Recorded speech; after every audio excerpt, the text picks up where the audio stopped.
Salut les mecs, bon retour sur la chaîne. Alors suite au poster que j'ai sorti sur mon Instagram il y a quelques jours, qui s'affiche sur l'écran actuellement, je me suis dit qu'aujourd'hui ce serait intéressant de vous apprendre à appliquer une texture sur une image avec Photoshop. C'est parti.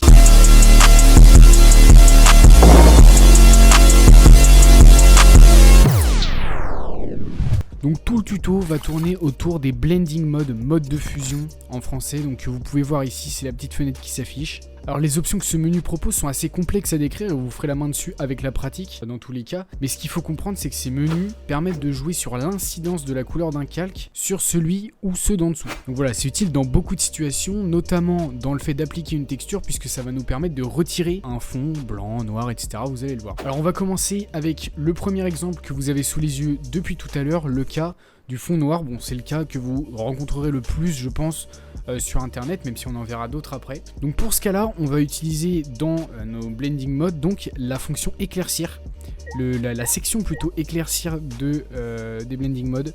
Alors comme vous pouvez le voir, si je sélectionne éclaircir, ça va venir nous enlever en fait le fond noir de notre image. Donc maintenant il n'y a pas que ce mode là, et en fait chacun des modes va vous permettre de récupérer un niveau de détail différent sur votre image de base. Donc de manière générale, densité couleur moins, c'est celle qui vous laissera le moins de détails par rapport à votre image de base, tandis que superposition, c'est celle qui vous en laissera le plus. Donc voilà pour le fond noir, on va maintenant passer au fond blanc. Donc ici c'est tout bêtement l'inverse du fond noir, donc au lieu d'éclaircir, on va venir obscurcir notre sujet. Donc dans cette section avec obscurcir, produit, etc., chacun des réglages enlèvera le fond blanc comme vous pouvez le voir ici. Maintenant encore une fois en fonction du réglage que vous choisirez, vous garderez plus ou moins de détails. Avec produit par exemple, c'est là où vous garderez le plus de détails, parfois un peu trop, vous voyez que la couleur est plus tout à fait parfaite maintenant. Tandis qu'avec densité couleur plus, c'est là que vous perdrez le plus de détails sur votre image de base. Donc moi dans ce cas là, je vais laisser obscurcir, c'était pas trop mal. Alors ensuite on va passer à l'application d'une texture avec de la couleur tout en gardant en fait sa couleur d'origine qui n'est pas noire ou blanche. Donc ici on rentre dans quelque chose de légèrement plus technique, rien d'insurmontable, soyez rassurés. En fait pour ce genre d'effet la plupart du temps vous devrez aussi avoir une correction colorimétrique pour qu'on ait vraiment le résultat attendu et pas juste une texture trop saturée sur une image qui est trop colorée, tout simplement. Donc dans mon cas j'ai pris un effet de vieux papier. Donc dans les blending modes on va jouer entre incrustation et mélange maximal de manière générale. Alors moi je vais passer en incrustation pour l'exemple. Encore une fois chacun des effets fonctionnera, il y en a quelques-uns qui marchent pas trop comme mélange maximal par exemple. Mais c'est à vous de décider en fonction du niveau de détail, en fonction du niveau de couleur que vous souhaitez garder, lequel vous choisirez.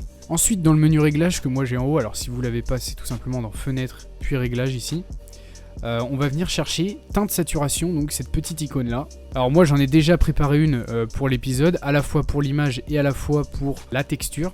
Donc avec ces deux calques teinte saturation, on va tout simplement venir effectuer notre color correction sur les deux images. Moi ici j'ai juste choisi en fait de désaturer mes deux images. D'ailleurs je l'ai peut-être un petit peu trop fait pour la texture, voilà on va garder un petit peu de jaune quand même.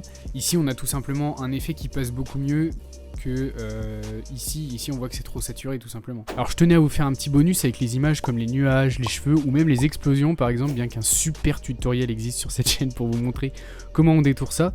Dans le cas où le fond est uni, en fait il existe un moyen avec cette technique de moins se prendre la tête. Donc ici en fait avant d'utiliser les modes de fusion, je vais venir appliquer une teinte saturation et je vais ensuite sélectionner bleu et mettre une luminosité à -100, puis cyan et mettre une luminosité à -100 tout simplement, puisque notre fond est bleu et cyan dans notre cas. Et donc si je l'active, vous voyez qu'en fait mon fond devient tout simplement noir. Et donc là vous avez compris, en fait on va repasser comme sur l'exemple 1. Donc à ce moment là on va veiller à bien resélectionner le calque d'en dessous, puis tout simplement passer en superposition afin d'avoir un nuage facilement détouré. Donc voilà les mecs, c'était tout pour ce tuto texture sur Photoshop. N'hésitez pas à aller follow mon Insta qui se trouve en description, j'essaie de poster un petit peu ces derniers temps et c'est l'occasion de parfois voir ce que je vous apprends sur la chaîne mais mis en pratique en situation réelle, notamment pour les textures dans ce cas là. En attendant je vous dis à la semaine prochaine pour le tuto suivant.